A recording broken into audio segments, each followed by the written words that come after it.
I was reading an article the other day on the BBC about how some sad cunts are going around saying that the stereotypes in the food that we eat here in the West is racist. It was in reference to this twat, Celeste Notchi, however the fuck you say it, and fuck yourself if you think my ignorance makes me racist.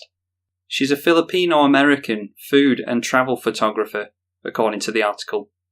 And by the way, can we all just agree that this Filipino-American or African-American thing is bullshit? You know that the majority of black people in America have jack shit to do with Africa. And even their parents have fuck all to do with Africa. So you're American, not African-American. You're segregating yourself with that kind of talk. Now if you're Filipino, and then you move to America, then that's fair enough. But don't call yourself Filipino-American when you're born and raised in America. No matter how desperate you are to be different, you're American, just like everyone else in America. So cherish it. I have no idea if any of what I just said applies to this cunt, by the way. I just wanted to get that off my chest because I have no idea when I'll get another chance to do so. So thank you for humouring me.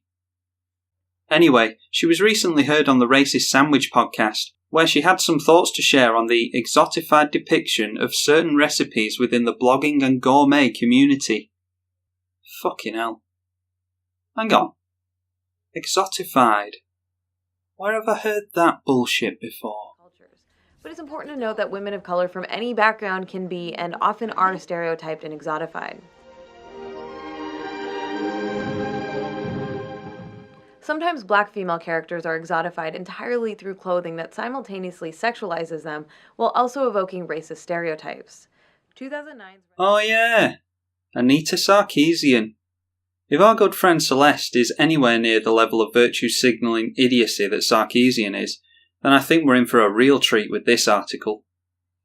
I think microaggressions in social media are reflective of food media as a whole in that appropriation, she told the BBC. These microaggressions can be as simple as a lack of research. The fact that you use the term microaggressions makes me automatically take any points you make from here on out less seriously. Whether it's taking photos of dishes with chopsticks sticking straight up into the rice, or noodles, which can be seen as offensive in some Asian cultures, or dramatisation in the props used to style ethnic foods. Why are Asian dishes so often styled with bamboo mats or banana leaves on chopsticks? Who the fuck cares? Do you have any idea how much serious shit is going on in the world? And you're crying about the fact that some idiots think that the Chinese eat everything with chopsticks. There's people being beheaded for being gay, women being raped daily because they were forced into marriage with a man and are now seen as his property. But you want to worry about fucking bamboo placemats. Oh, and the fact that chopsticks being shoved into some noodles is offensive in some Asian cultures is of no consequence to us. Because we're not a fucking Asian culture. I had a Polish colleague a few years ago, and he said that when he first came over to the UK, he expected everyone to talk in a posh accent and act like we were all part of some Monty Python sketch. Now he thought that because he was ignorant, but it doesn't matter, it's funny. You need to look at the intent as opposed to the action itself. Bloggers and photographers aren't sticking chopsticks into rice to offend Asian people. It's a stereotype.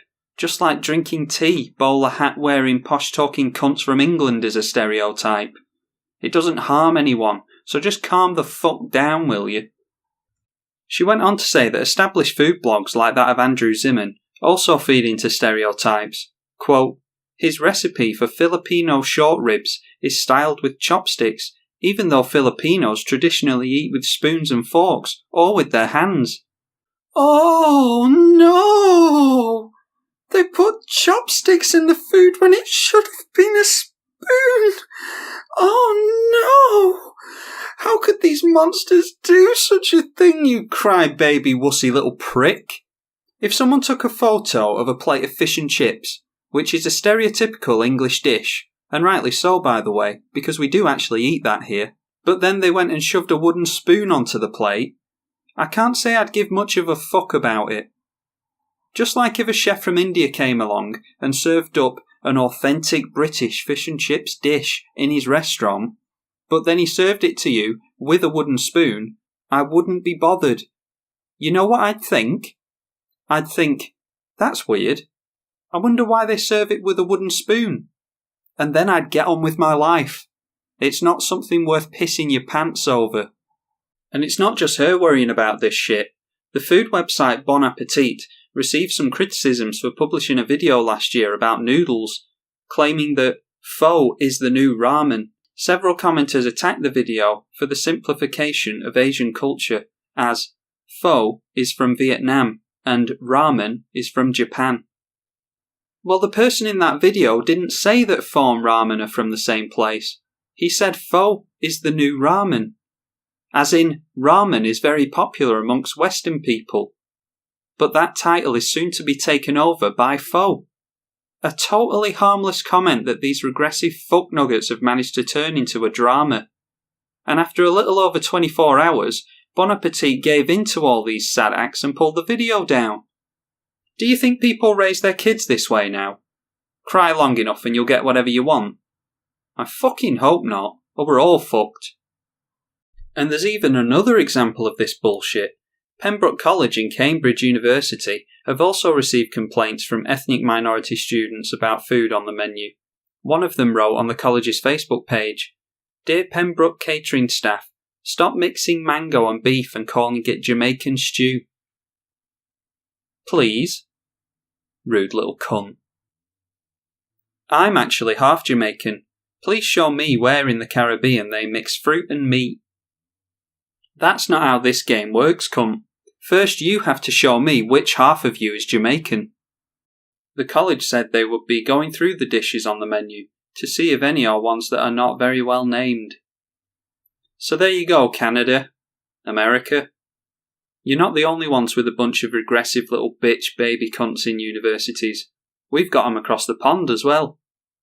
If I owned this university, I'd go out of my way to make a load of dishes that were all named wrong and served with the wrong cutlery. I'd have Chinese ice cream served with chopsticks, African noodles served in a plastic bag, Italian burgers served in a frying pan. That ought to shut the little snowflakes up. Thankfully, this article also shows us that there are some sane people speaking out against this bullshit. The Evening Standard journalist Sam Leith wrote, "And if in an age when basic civilizational freedoms are under threat, the next generation of highly educated students is devoting its attention to complaining about whether their lunch is authentic enough, then God help us all. And if you're not aware by now, I certainly agree with this sentiment. There's more important shit to be worrying about in the world here, fuckers. Switch over to the news once a week." But Celeste reckons that the issue speaks to a wider discussion on the portrayal of minorities. We need to break away from the idea that white and Western is the base standard for media portrayals, whether in food, film or literature, and start trusting and hiring people of colour to represent themselves. Yeah, you do that, Celeste, and I'll keep thinking about shit like Canada's free speech being stolen by the government from right in front of their eyes. Now I'm off to go and eat some breakfast cereal from a wine glass with some chopsticks. Hopefully I won't offend too many breakfast cereal eating nations. Bye.